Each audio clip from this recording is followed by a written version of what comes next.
میرا نام سعدیہ ہے۔ میری عمر اس وقت 19 سال ہے۔ میں سیالکوٹ کے ایک علاقے میں رہتی ہوں۔ ہماری فیملی ٹوٹل 4 افراد پر مشتمل ہے۔ میرے امی ابو، میرا بڑا بھائی خلیل اور میں۔ میرے ابو دبئی میں جاب کرتے ہیں اور وہ 2-3 سال بعد ہی گھر چکر لگاتے ہیں۔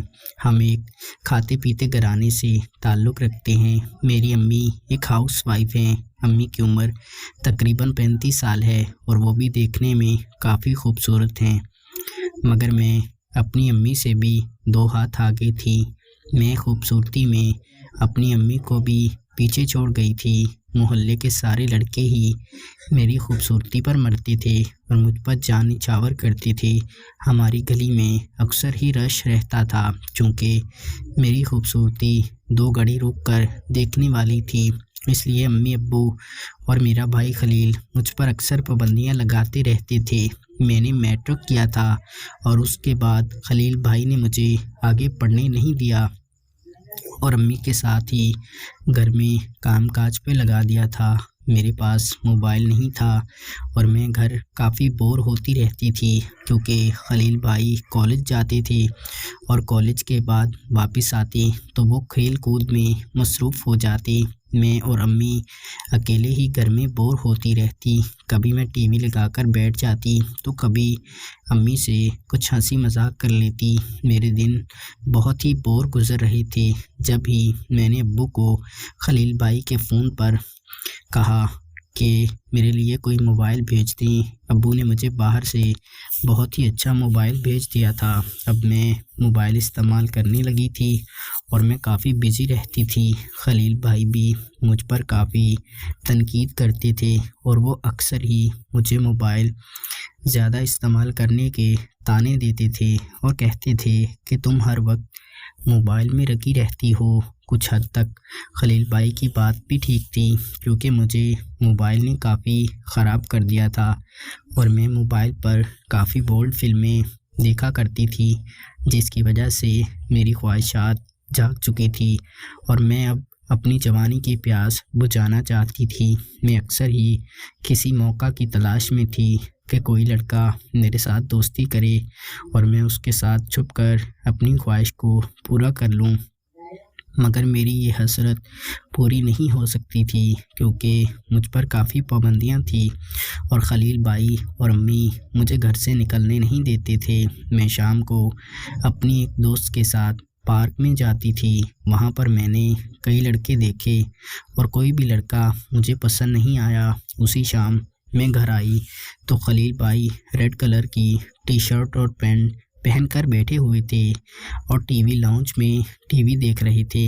میں نے ایک نظر خلیل بھائی کو دیکھا تو وہ مجھے پسند آ گئے اور میں ان کے اوپر ڈوری ڈالنا شروع ہو گئی۔ خلیل بھائی بھی دکھنے میں کافی خوبصورت اور ہینڈسم تھے۔ وہ جم جایا کرتے تھے، جس کی وجہ سے ان کی باڈی کافی باہر کو نکلی ہوئی تھی اور وہ دیکھنے کے قابل تھے۔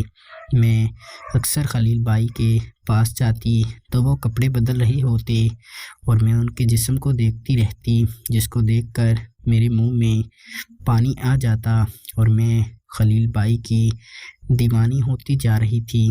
میری خواہش تھی کہ کب مجھے موقع ملے اور میں خلیل بھائی کے ساتھ اپنی راتیں رنگین کروں۔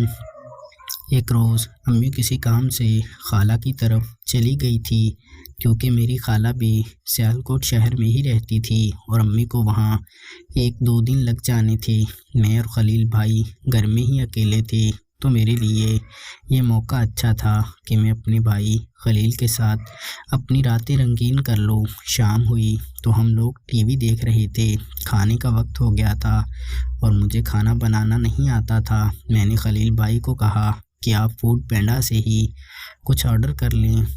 خلیل بھائی نے فوڈ پینڈا پر کھانے کا آرڈر دیا اور کھانے کا ویٹ کرنے لگے۔ جب کھانا آیا تو ہم نے ٹیبل لگا کر کھانا کھا رہے تھے تو خلیل بھائی میری طرف بڑی حسرت بھری نظر سے دیکھ رہے تھے۔ میں بھی ان کی خواہش کو جان چکی تھی اور میں یہ چاہتی تھی کہ آج کی رات میں خلیل بھائی کے کمرے میں ہی سو جاؤں اور اس کے ساتھ کچھ کرنے کی کوشش کروں۔ اتنے میں خلیل بھائی نے کھانا کھایا اور اپنے کمرے میں چلے گئے۔ تھوڑی دیر بعد میں ٹی وی دیکھتی رہی، پھر ٹی وی بند کر دیا اور باہر والا دروازہ بند کر کے میں خلیل بھائی کے کمرے میں چلی گئی۔ میں جب خلیل بھائی کے کمرے میں گئی تو وہ کپڑے تبدیل کر رہے تھے اور ان کا سامنے والا سامان نظر آ رہا تھا۔ میں نے جب خلیل بھائی کا سامان دیکھا تو میرے ہوش اڑ گئے تھے، کیونکہ میں نے پہلی دفعہ زندگی میں اپنے بھائی کا اتنا بڑا سامان دیکھا تھا۔ آج سے پہلے میں نے کسی بھی مرد کے آگے والا سامان کی طرف نظر اٹھا کر نہیں دیکھا تھا، اور نہ ہی مجھے کسی مرد کا وہ سامان پسند آیا تھا۔ میں نے اپنے بھائی خلیل کا وہ سامان دیکھا تو میری خواہش جاگ گئی تھی۔ میں بھائی کے پاس گئی اور انہیں کپڑے پہننے سے منع کر دیا اور ان کو باہوں میں جکڑ لیا۔ بھائی مجھے منع کرنے لگے تھے کہ آپ میری بہن ہو اور یہ سب کچھ غلط ہے، ہمیں ایسا نہیں کرنا چاہیے، مگر میں کافی پیاسی تھی اور میں خلیل بھائی کے ساتھ لپٹ گئی اور ان کو باہوں میں بھر لیا اور ان کے ساتھ رومانس کرنے لگی۔ اتنے میں خلیل بھائی بھی گرم ہو گئے اور وہ بھی پرجوش ہو کر میرا ساتھ دینے لگے۔ ہم دونوں بہن بھائی کافی دیر تک ایک دوسرے کی پیاس بجھاتے رہے۔ پوری رات ہی خلیل بھائی نے مجھے باہوں میں رکھا اور میری خواہش کو پورا کر دیا۔ اب میں خلیل بھائی کی عادی ہو چکی تھی۔ اب ہم رات کو امی کو نیند کی گولیاں کھلا دیتے اور پوری رات ہی بہن بھائی ایک دوسرے کے ساتھ وہ تعلق قائم کرتے جس سے ہمیں کافی سکون ملتا تھا۔ امی بالکل اس بات سے انجان تھی کہ ہم گھر میں ہی کیا گل کھلا رہی ہیں۔ خلیل بھائی اب مجھے باہر جانے سے بھی نہیں روکتے تھے اور انہوں نے مجھے بالکل آزادی دے دی تھی۔ میں بھی کسی کے بارے میں نہیں سوچتی تھی، کیونکہ گھر میں ہی خلیل بھائی کے ذریعے میری خواہش پوری ہو رہی تھی۔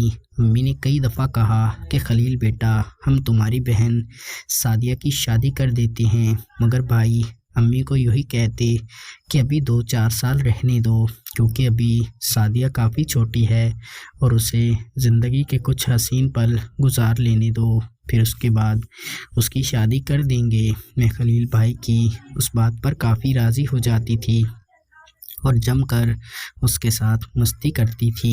کئی بار بھائی مجھے دن میں بھی پیار دیتے تھے، کیونکہ امی دن کو بھی سو جاتی تو میں خلیل بھائی کے کمرے میں چلی جاتی اور ان سے مزہ لے لیتی تھی۔